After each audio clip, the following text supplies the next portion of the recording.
Assalamualaikum warahmatullahi wabarakatuh.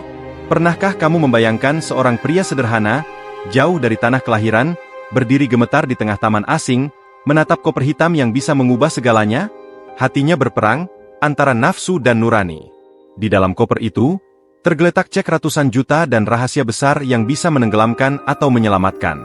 Tapi ia justru memilih jalan yang paling menyakitkan, jujur. Namun, apa yang terjadi setelah itu sungguh di luar nalar manusia? Namun sebelumnya, dukung channel ini dengan menekan tombol subscribe terlebih dahulu dan tinggalkan komentar dengan menuliskan keinginanmu di kolom komentar, agar kita doakan bersama.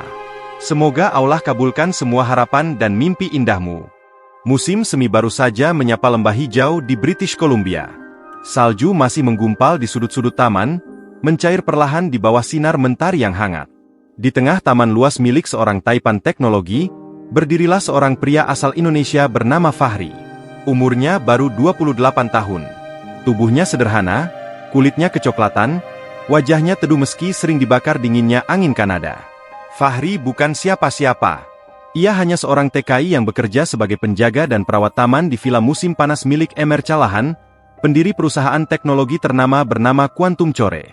Setiap hari ia menyapu daun-daun kering, memangkas ranting liar, dan memastikan taman tetap rapi meski tak pernah ada tamu yang memujinya. Ia bekerja dalam diam, menyimpan rindu untuk ibu dan adik perempuannya di kampung halaman. Pagi itu, seperti biasa, Fahri berjalan perlahan menyusuri jalan setapak berbatu di sisi barat taman. Tangannya membawa alat pencapit dan karung goni untuk mengumpulkan ranting dan sampah sisa musim dingin. Tapi langkahnya terhenti saat melihat sesuatu yang mencolok di bawah pohon maple tua, tak jauh dari pagar pembatas villa. Sebuah koper hitam, lusuh, tertutup separuh salju, seperti telah dibiarkan di sana selama beberapa waktu. Hati Fahri berdegup. Siapa yang meninggalkan koper di sini? Gumamnya pelan. Ia mendekat dengan langkah hati-hati. Koper itu terlihat biasa saja.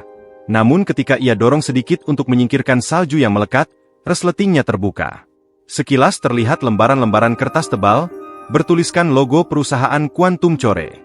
Ada juga beberapa map plastik transparan, dan sebuah buku cek yang terbuka pada halaman bertuliskan angka yang membuat mata Fahri membelalak. $400.000 Kanada? Ucapnya lirih, nyaris tak percaya. Tangannya gemetar saat hendak menutup kembali koper itu. Napasnya sesak. Sejenak, pikirannya melayang jauh, bayangan membangun rumah untuk ibunya, menyekolahkan adiknya sampai kuliah, dan membuka kedai kopi di kampung halaman. Semua itu bisa terjadi hanya dengan satu keputusan. Namun tiba-tiba angin bertiup pelan, menggoyangkan ranting di atas kepalanya. Selembar daun jatuh, menyentuh punggung tangannya. Seolah mengingatkan, "Ini bukan milikmu, Fahri." Bisik hatinya lirih. Fahri menatap koper itu sekali lagi, lalu menghela napas panjang. "Bukan milikmu, bukan HU," ucapnya pelan, lalu ia mengangkat koper itu perlahan dan membawanya menuju kantor pengelola villa. Belum tahu bahwa langkah kecilnya hari itu akan mengguncang takdirnya selamanya. Kantor pengelola villa berada di bangunan kecil berdinding kayu di ujung taman. Tempat itu biasanya sunyi, hanya dipenuhi dokumen, radio tua, dan mesin pemanas. Pagi itu, suara pintu yang terbuka perlahan membuat kepala Emer Vernon, pengawas taman, menoleh. Fahri berdiri di ambang pintu dengan napas tertahan dan koper hitam di tangannya. Matanya menatap lurus, penuh tekad, meski jelas terlihat ada gemuruh yang ia sembunyikan. "Pak Vernon, saya menemukan ini di dekat pohon maple. Sepertinya penting." Vernon mengernyit. Ia bangkit, mengambil koper itu, lalu membukanya. Tak butuh waktu lama baginya untuk menyadari isi koper tersebut bukanlah barang sembarangan. Ia langsung menghubungi kantor pusat Quantum Core. Tak sampai 1 jam, sebuah mobil mewah berhenti di depan kantor kecil itu. Dari dalamnya turun seorang pria tua berkacamata dengan jas tebal berwarna abu. Dialah Emer Calahan, pemilik Quantum Core, sekaligus orang yang biasa dipanggil Raja Teknologi Kanada. Wajahnya serius. Ia berjalan cepat, lalu membuka koper itu tanpa banyak bicara. Jemarinya gemetar ketika menyentuh dokumen-dokumen rahasia perusahaan, data transaksi, dan buku cek yang seharusnya dibawa langsung ke konferensi penting di Toronto. Ia mengangkat pandangan ke arah Fahri. "Kamu yang menemukannya?" Fahri mengangguk pelan. "Iya, Tuan." Di dekat pohon, tertimbun salju. Calahan menatap Fahri dalam-dalam. Tak ada yang bicara selama beberapa detik. Udara mendadak terasa tebal. Lalu pria tua itu tertawa kecil, namun matanya berkaca-kaca. "Do you know how much trouble we would have been in if this went missing?" Tanyanya dalam bahasa Inggris dengan nada berat. "You saved not just a document, but my entire legacy." Fahri hanya menunduk. Ia tak begitu paham semua perkataan sang bos, tapi ia tahu, koper itu sangat penting. Dan ia lega telah melakukan hal yang benar. Beberapa hari setelah kejadian itu, Fahri diminta langsung ke kantor pusat Quantum Core di Vancouver. Di sana, ia diperlakukan seperti tamu kehormatan. Ia ditawari tempat tinggal baru, kontrak kerja yang lebih baik, bahkan akses ke pelatihan teknologi dasar. Tapi yang paling mengejutkan adalah perhatian dari dua wanita muda yang menyambutnya di lobi kantor utama. "Kamu Fahri, ya?" Sapa gadis berambut pirang sebahu, tersenyum ramah. "Saya Clara, dan ini adik saya, Amara." Fahri hanya bisa tersenyum kikuk. Ia tidak tahu siapa mereka. Namun kenyataan segera terungkap. Clara dan Amara adalah dua anak kandung Emer Calahan.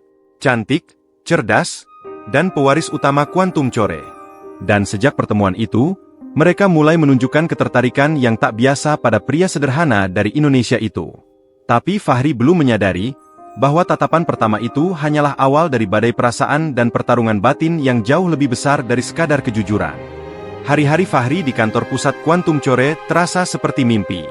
Dari lelaki penjaga kebun, kini ia duduk di ruang pelatihan dengan komputer canggih di depannya. Tapi yang paling membingungkan bukan teknologi yang harus ia pelajari, melainkan dua perempuan yang selalu muncul di sekelilingnya, Clara dan Amara. Clara, sang kakak, selalu tampil elegan. Rambut pirangnya disanggul rapi, sikapnya tenang dan penuh wibawa. Setiap kali Fahri berpapasan dengannya di lorong kantor, gadis itu selalu menyapa dengan senyum hangat dan mata yang tajam menatap matanya.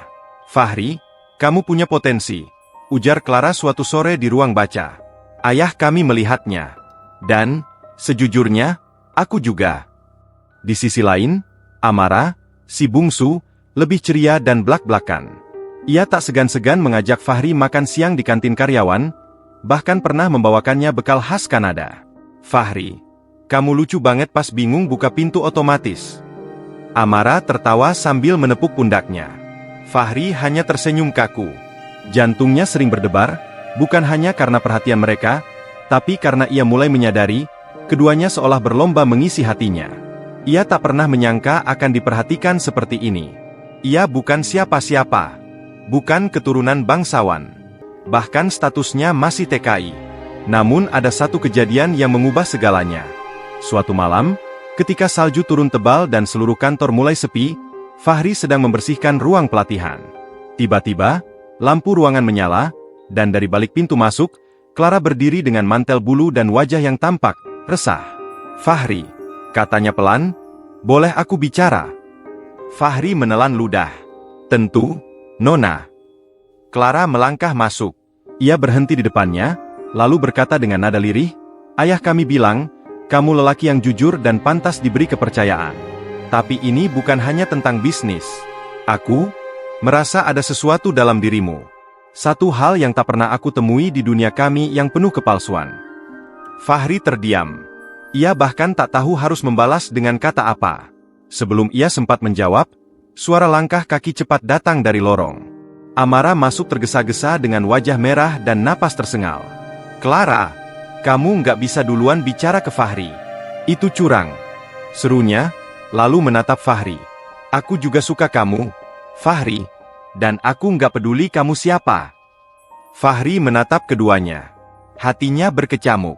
Malam itu menjadi malam terpanjang dalam hidupnya. Ia tak pernah membayangkan, kejujuran yang sederhana akan membawanya pada dilema cinta yang begitu rumit. Dan di balik semua itu, Emer Calahan diam-diam menyaksikan mereka dari balik jendela ruang atas. Matanya menyipit. Dalam hatinya, sebuah keputusan besar mulai tumbuh. Pagi itu, suhu di Vancouver mencapai -5 derajat. Tapi di ruang pertemuan lantai atas kantor Quantum Core, suasana jauh lebih dingin dari udara luar. Mr. Calahan duduk di balik meja bundar antik yang terbuat dari kayu mahoni tua. Di hadapannya berdiri Fahri, dengan wajah tegang dan telapak tangan yang berkeringat.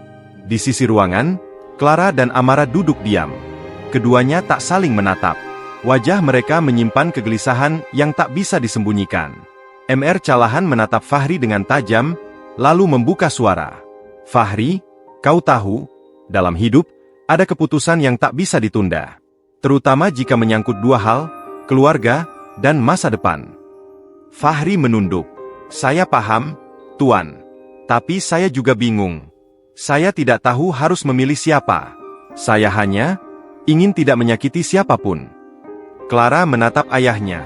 "Ayah, jangan paksa Fahri. Ini bukan tentang siapa yang menang. Ini tentang perasaan yang tulus." Amara ikut bicara. "Kami hanya ingin kejujuran. Sama seperti saat dia mengembalikan koper itu. Kami jatuh cinta, bukan karena statusnya, tapi karena dia adalah Fahri." Mr. Callahan tersenyum kecil. Ia mengangguk pelan, lalu berkata dengan suara pelan namun tegas.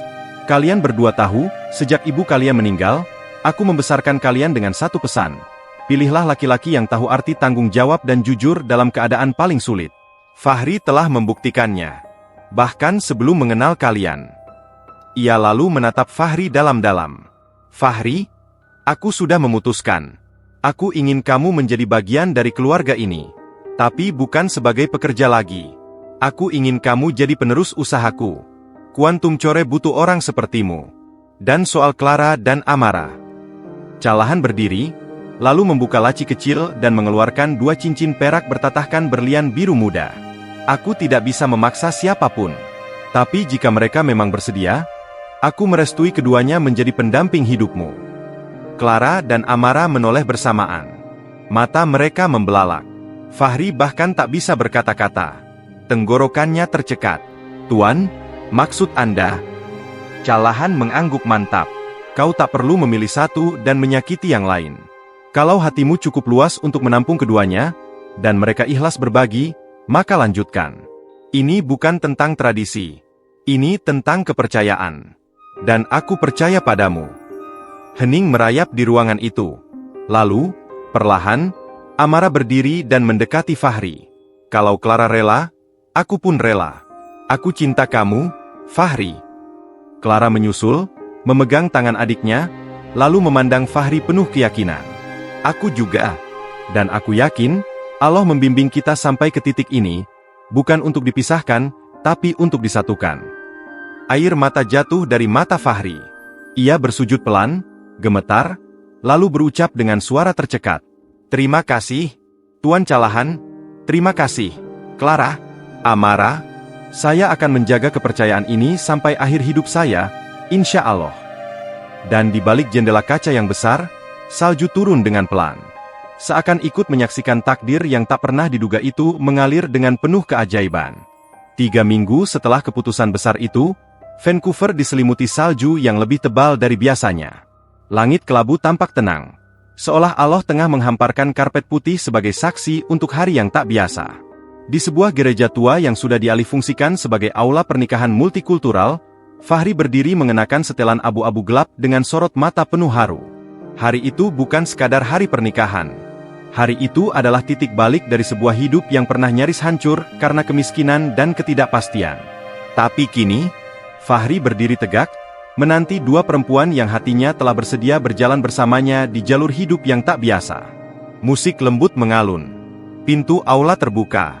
Clara melangkah lebih dulu. Gaun putih sederhana membungkus tubuhnya dengan elegan, kerudung tipis menyentuh bahunya, dan senyum kecil terukir di wajah. Di belakangnya, Amara datang dengan langkah ringan, membawa buket bunga peoni merah muda, senyumnya lebar dan mata berbinar. Mata Fahri berkaca-kaca. Hatinya berdetak pelan namun penuh. Mr. Callahan berdiri di sampingnya, memegang pundaknya erat. "Ingat, ini bukan akhir. Ini awal dari perjuangan yang lebih besar. Jaga mereka. Dan jaga perusahaan ini seperti kamu menjaga kejujuranmu dulu di jalanan itu." Fahri mengangguk. "Insya Allah, saya tidak akan pernah lupa." Upacara berlangsung hikmat. Tidak ada tamu mewah. Hanya keluarga dekat, beberapa kolega perusahaan, dan 2 orang sahabat Fahri sesama TKI yang khusus diundang dari Toronto. Yang lebih mengejutkan, Clara dan Amara meminta agar akad dilakukan dengan cara yang sesuai syariat, walau mereka sendiri masih dalam proses mengenal Islam.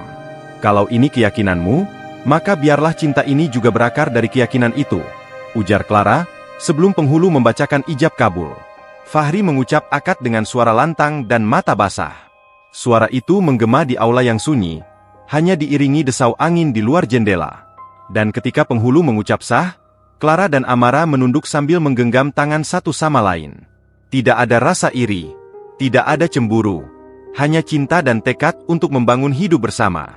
Malamnya, di rumah keluarga Calahan yang kini jadi tempat tinggal Fahri, ketiganya duduk bersisian di ruang keluarga. Api perapian menyala tenang, dan kopi panas menguap di atas meja. "Besok kita mulai kerja lagi, ya?" tanya Amara sambil menggoda Fahri. Fahri tersenyum lebar. "Kita? Kamu juga ikut?" Clara mengangguk. "Kami semua akan kerja bareng. Dan kamu, suami kami, CEO baru Quantum Core." Fahri menunduk pelan. Air matanya kembali jatuh. Tapi kali ini, bukan karena sedih, melainkan karena rasa syukur yang tak mampu ia lukiskan dengan kata-kata. Di balik jendela, salju masih turun perlahan. Dunia tak pernah sama lagi sejak hari itu. Dan hidup Fahri telah berubah selamanya. Beberapa bulan setelah pernikahan, kehidupan Fahri berubah menjadi kesibukan yang tak terduga. Di kantor pusat Quantum Core, ia duduk di kursi yang dulunya hanya bisa ia pandangi dari kejauhan. Tapi kini, laporan, rapat investor, dan kunjungan klien adalah bagian dari rutinitas hariannya. Namun, di balik semua kesuksesan itu, ada satu pertanyaan yang terus mengusik pikirannya. Mengapa Emer Calahan begitu mudah mempercayakan dua putrinya, dan seluruh perusahaannya, kepada seorang TKI yang baru beberapa bulan dikenalnya? Suatu malam, saat Clara dan Amara sudah tertidur, Fahri duduk sendiri di ruang kerja rumah. Ia membuka laci meja tua milik Emer Calahan yang sudah diserahkannya padanya. Di sana, ia menemukan sebuah amplop coklat dengan tulisan tangan. Untuk Fahri, saat waktunya tiba. Dengan jantung berdegup pelan, ia membuka amplop itu. Di dalamnya, sebuah surat dengan tulisan tangan yang tak asing lagi. "Fahri, jika kau membaca ini, berarti aku sudah benar-benar mempercayakan semuanya padamu. Mungkin kau belum tahu, dulu aku pernah berada di posisimu. Imigran. Tanpa apa-apa. Aku membangun Quantum Core dari tanah. Dan aku bersumpah, jika suatu hari aku bertemu seseorang yang punya integritas seperti yang pernah aku perjuangkan, aku akan menyerahkan semuanya. Koper itu, yang kau temukan di pinggir jalan, bukan kebetulan. Itu adalah ujian terakhirku, untuk memastikan bahwa kamu bukan sekadar orang jujur, tapi juga orang yang kuat menahan godaan. Clara dan Amara mencintaimu karena mereka tahu siapa dirimu, bukan karena apa yang kamu punya. Tapi aku tahu lebih dalam, kamu adalah versi muda dari diriku, yang lebih baik dan lebih lurus. Tolong jaga mereka, dan teruskan perjuangan ini. Dengan hormat, Robert Calahan." Fahri menutup surat itu dengan tangan gemetar. Matanya memanas. Ia tak tahu bahwa sejak awal, semua ini adalah bagian dari rencana. Rencana dari seorang ayah yang pernah gagal mempercayai banyak orang. Tapi akhirnya percaya sepenuhnya pada satu pria dari Indonesia, yang datang hanya untuk bekerja di kebun. Esok paginya, Fahri berdiri di depan seluruh staf Quantum Core. Ia memakai jas abu-abu gelap, dengan Clara dan Amara di sisinya. "Saya berdiri di sini bukan karena saya pintar, tapi karena saya pernah memilih untuk tidak mengambil apa yang bukan milik saya. Dan karena itu, Allah memberi saya jauh lebih dari yang pernah saya bayangkan." Tepuk tangan menggema. Para staf berdiri memberi penghormatan. Hari itu, Fahri tak hanya menjadi CEO. Ia menjadi lambang dari harapan, dari integritas, dan dari takdir yang hanya bisa ditulis oleh kehendak Allah semata. Beberapa bulan berlalu sejak surat dari Robert Calahan membuka tabir rahasia masa lalu. Fahri, Clara, dan Amara kini telah menjalani kehidupan yang tak hanya penuh dengan tantangan bisnis, tapi juga tanggung jawab keluarga yang besar. Mereka berusaha membangun Quantum Core menjadi perusahaan perhiasan terkemuka yang tak hanya sukses secara finansial, tapi juga berlandaskan nilai-nilai kejujuran dan kemanusiaan. Di tengah kesibukan yang semakin padat, Fahri duduk di balkon rumah besar mereka. Angin dingin musim gugur menyapu wajahnya, mengingatkan pada perjalanan panjang yang telah dilaluinya. Clara dan Amara muncul dari dalam, membawa secangkir teh hangat. Clara tersenyum lembut. Fahri, kita sudah melewati banyak hal bersama. Aku yakin, dengan kerja keras dan doa, kita bisa membuat Quantum Core bersinar lebih terang dari sebelumnya. Amara menambahkan, dan bukan hanya perusahaan, tapi juga keluarga kita. Kita punya kesempatan membuktikan bahwa cinta dan kejujuran bisa mengalahkan segala rintangan. Fahri memandang kedua istrinya dengan penuh rasa syukur. Semua ini bukan tentang aku atau kalian saja. Ini tentang bagaimana kita menjaga amanah yang diberikan Allah. Aku berjanji akan menjaga kalian dan perusahaan ini dengan sepenuh hati, insya Allah. Malam itu, ketiganya duduk bersama, berbicara tentang masa depan, impian, dan harapan yang belum selesai. Quantum Core bukan lagi sekadar perusahaan perhiasan. Ia menjadi simbol perjuangan, kejujuran, dan keajaiban tak terduga yang membentuk takdir. Salju mulai turun perlahan di luar jendela, mengiringi langkah mereka menapaki jalan baru dengan keyakinan dan cinta yang tak pernah padam. Cerita Fahri, seorang TKI Indonesia yang bekerja sebagai penjaga kebun di Vancouver, mengajarkan kita banyak hikmah berharga tentang kejujuran, kesetiaan, dan keikhlasan dalam menjalani kehidupan. Saat ia menemukan tas berisi berkas penting dan cek bernilai ratusan juta, godaan untuk mengambilnya pasti sangat besar. Namun, Fahri memilih jalan yang benar dengan mengembalikan barang tersebut kepada pemiliknya, Mr. Callahan, meskipun ia hidup sederhana dan jauh dari keluarga di tanah air. Kejujuran itulah yang membuka pintu rezeki dan takdir luar biasa baginya. Kisah ini menunjukkan bahwa kejujuran bukan hanya soal moral, tapi juga kunci membuka keberkahan dan peluang yang mungkin tidak kita duga sebelumnya. Dalam dunia yang penuh godaan dan tekanan, tetap teguh pada nilai-nilai kebaikan akan membawa hasil yang jauh lebih besar dibandingkan keuntungan sesaat dari ketidakjujuran. Selain itu, cerita Fahri juga menyoroti arti penting kesetiaan dan tanggung jawab dalam keluarga dan pekerjaan. Fahri tidak hanya dipercaya menjadi penerus perusahaan besar Quantum Core, tapi juga membina rumah tangga dengan dua anak pemilik perusahaan yang mencintainya tanpa memandang latar belakangnya. Ini mengingatkan kita bahwa cinta dan kepercayaan sejati dapat melampaui status sosial dan perbedaan, asalkan dibangun di atas dasar kejujuran dan komitmen. Lebih dari itu, kisah ini mengajarkan bahwa takdir dan rezeki sudah diatur oleh Allah, dan setiap ujian yang diberikan adalah untuk menguji siapa yang pantas menerima berkah tersebut. Keberanian Fahri menolak godaan dan keikhlasannya menerima tanggung jawab baru menjadi contoh nyata bagaimana iman dan akhlak mulia dapat mengubah kehidupan secara drastis. Akhirnya, kisah Fahri mengajak kita untuk selalu bersyukur dan percaya bahwa setiap langkah kebaikan, sekecil apapun, tidak akan sia-sia. Kesabaran dan ketulusan dalam menjalani kehidupan adalah jalan menuju keberhasilan yang hakiki. Terima kasih sudah mendengarkan cerita inspiratif ini. Jangan lupa untuk dukung channel ini dengan menekan tombol subscribe, like, dan tinggalkan komentar di bawah tentang kisah yang paling menginspirasimu. Dengan begitu, kita bisa terus berbagi cerita penuh hikmah dan doa bersama. Assalamualaikum warahmatullahi wabarakatuh.